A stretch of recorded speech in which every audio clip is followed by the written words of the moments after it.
everybody. Ladies and gentlemen, my next guest tonight is a celebrated writer and rock and roll Hall of Famer who is called the godmother of punk. Please welcome to The Late Show, Patti Smith.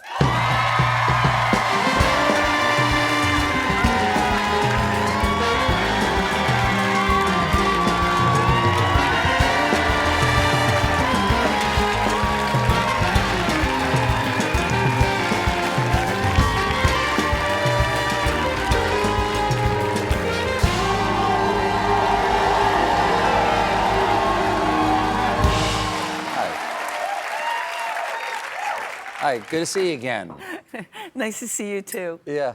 People love you. Oh, that's very nice. People love you too, obviously. Last time we spoke was at the old show and I was in character, and I hope I was nice. I don't even remember. I don't remember anything. It's fair. No, I It's mean, fair. I don't remember anything specifically, but you're always nice. Oh, that's nice of you to say. Well, you're the only person, we looked this up, you're the only person to win a National Book Award for your 2010's Just Kids, and also to be inducted in the Rock and Roll Hall of Fame, okay? So, those are two great honors, two very different honors. There's one, how do they mean the same, and how do they mean something different to you?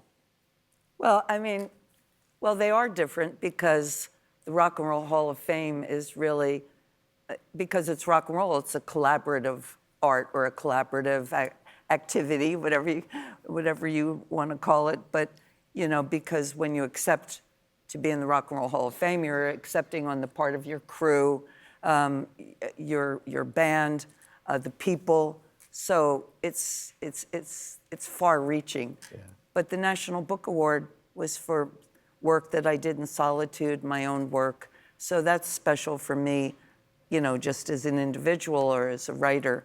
But, you know, they're both wonderful and obviously totally unexpected. Well, not by people who read Just Kids, because Just Kids has become an iconic and sort of definitive account of what it means to be a young person, or what it's like to be a young person in New York City, trying to make your way, especially as an artist. And a lot of people say it's tough to be young right now. Do you have any advice for any young people out there who are entering the adult world? Yeah, don't take advice from me. That's what. Well, I mean, let's say, as a mother, I would tell young people, take good care of yourself, take good care of your teeth, drink plenty of water. And people laugh when I say take good care of your teeth. But if you're like ready to paint your masterpiece and you need root canal, you can't work. So floss, you're saying floss. Among other things. Save your money, get your teeth cleaned, but just take care of yourself in general. If you want to have a good time, that's great. But it's really important to take care of yourself, whether you're getting ready for the revolution or just to do your work, you know. But also, I think in these times, really important that young people especially look to themselves as their own best critic, as their own best measure of their worth, and not to, you know, what other people think or social media, anyone, because we really have to look to ourselves and have to be strong and, you know, develop our own armor and not be swayed and demoralized by other people's opinions.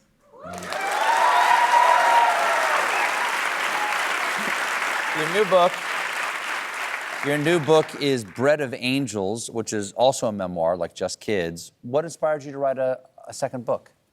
Actually, truthfully, I had a dream that the book came in the mail and it was already written. So in my dream, I was reading it, and it was actually beautiful. It was white with a white ribbon. But in the book, it really seemed to express gratitude to the people that I love, and have lost, my parents, my late husband, my late brother, even my beloved dog. And I thought, I should write that book. When I woke up, I woke up like this. I was still holding it. And And I thought it was a sign that I should write it. It took a long time because, writing nonfiction is really difficult for me because I live in quite a fantasy world. So I had to really discipline myself, but did the best I could. Did you find as you were writing it that you were fabulizing? That you were going like, oh, I'm not sure whether that happened? Like, oh, no, I only write about things that I actually completely remember and I have a pretty good memory. It's the same way I wrote Just Kids. If I couldn't picture it, almost like a scene in a movie, I probably didn't write about it. I think it's important to really, feel what you're writing. Tell me about the photo on the cover. The photograph was taken by Robert Mapplethorpe, and in 1979, and we were doing the cover of my album Wave. And when we were done, I wanted Robert to take another picture that was more like for the song Dancin' Barefoot. I knew that I was leaving public life. Only I knew that, but I knew that I was about to make a lot of difficult decisions in my life. And I wanted a photograph to somehow speak of that. And we never really used it for anything except the inside of the record. And I thought it would be a really nice for this book. It's a lovely photograph. I'm wondering what Bread of Angels means to you. Well, I had a lot of different titles for the book, but I settled on that one. And it's described in the book as being an unpremeditated gesture of kindness. So a bread of angel is really when someone, it might be that you're on the street and you fall and somebody comes up and helps you up. That's like a moment of the bread of angels. Not really profound, not necessarily spiritual or religious. It's just an act of a gesture of kindness. You write a lot about your childhood when you actually, you were often ill as a child. Hi. Hi. Hi. What's up? I don't know. I just wanted to say hi. Oh, hi. Anytime. Anytime. Sorry. Stop me in the middle of anything just to say hi. That's better than anything I'm going to ask you. This is actually, yeah. Is that Martin Scorsese says that having asthma as a kid was how he discovered cinema in his life, he wanted to become a filmmaker.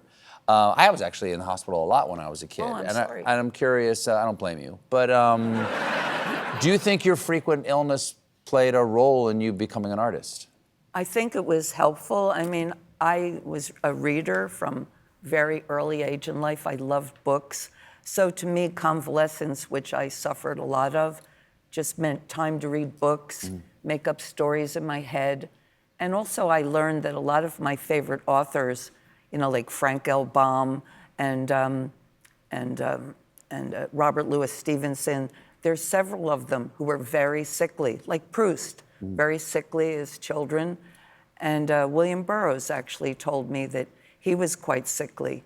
And we talked about that a lot because you're sickly, you have a lot of fevers, you're alone a lot, you're living in your head.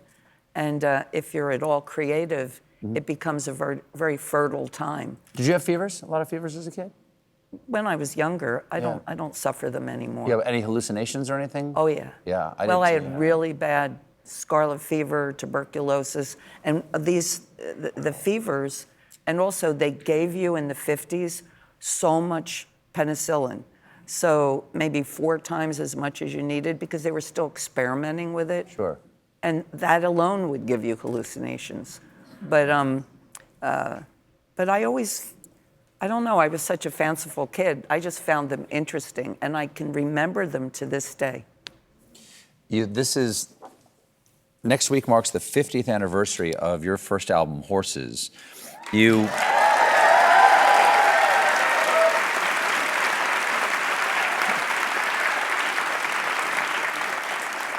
Obviously, what did Horses change for you? Well, I mean, first of all, this picture also taken by Robert Mapplethorpe. But I mean, Horses is really, it stemmed from poetry. It was poetry that evolved in performance and then finally rock and roll. But what it allowed me, not only to speak to so many people and, to share my thoughts or ideas with my generation and other generations, it allowed me to travel because I came from a lower middle class family. I was working in a bookstore even when we were recording horses. And I wanted to see the world so much, but had no real, hope that I would economically be able to travel. And then I finished the record and I think, okay, back to the bookstore. And they say, oh no, you have to tour. Tour where? Finland. And, well, we went to Paris and London and all over. And it was, magical. I get to tour and do the work that I wanted and communicate with other people. So it was great. Patti, thank you so much for being here. It was lovely to see you again. Hi, right back. The book is Bread of Angels, and stick around for a performance by Patti Smith in just a moment.